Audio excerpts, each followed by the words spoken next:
Hello everyone, welcome to this video which won't be about Kerbal Space Program. Yeah, I just flew this rocket into a high orbit.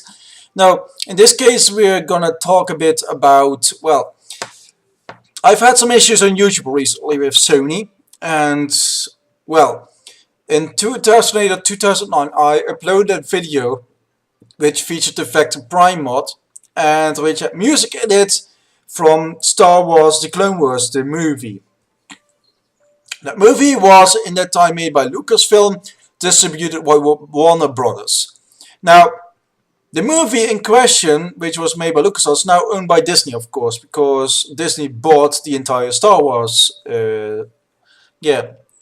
stuff. So, now, considering that, Sony claims something which is owned by Disney, and the only other party which possibly could claim it is Warner Brothers, which, yeah, so now the first counterclaim of mine was based on that blocking it in quite some countries was a disproportionate measure, which has been declared illegal actually on the European level, such disproportionate measures, because the court said that it had to be proportional to the damage inflicted, and a video with barely 600, 700-ish views, does that cause much damage to the party involved? No. Besides, what damage could it cause to Sony, which doesn't own any of the content? Has not created it, doesn't own it, and yeah, so I doubt it.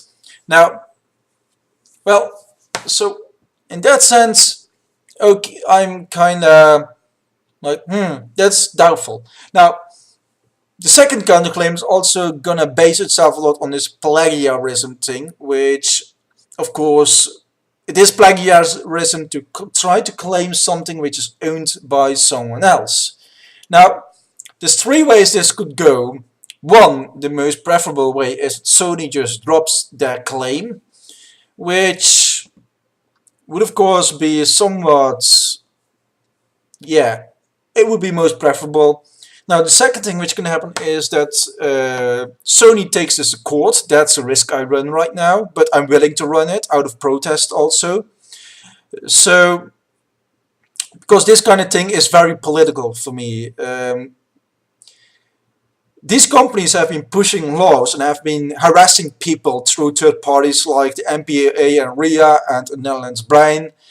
They have been harassing people, threatening people and whatever. And I cannot accept that in the kind of society, the civil society we live, things should be done according to law, and they certainly several times have crossed the line of the law.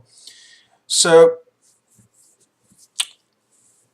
they are definitely considering them masters over everything in terms of culture, which is some information which I just don't accept and I won't ever accept. Never, ever.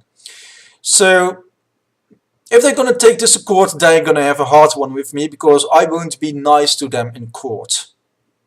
People have seen how nasty I can be to people who have done nasty things to me. Well, if Sony wants to push you that far, I wish them a lot of luck. They won't get far at all. Now, the third way this could go is that my YouTube account gets deleted, which is sort of the more silent way of doing it, but also less silent in terms that many people will know that my YouTube account is suddenly gone.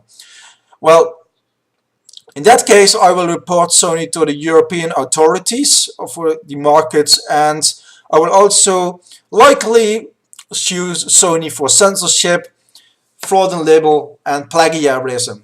So, in that sense, that would be an easy one for me, and Sony would likely get sued because they pressed these claims and whatever. Google is just sort of intermediary in it. So, yeah, but possibly it's Google also has to be included in it. Now, so whatever way this goes, I don't know, but likely I'll move on to some different site, or I'll just open up a different YouTube account somewhere and out of protest only use Creative Commons content, which I've been largely using last month. So it's really strange to see 5 years old content out of 6-year-old content suddenly have nowhere getting blocked. Anyways, so feel free to voice your opinion in the comments and see you next time around.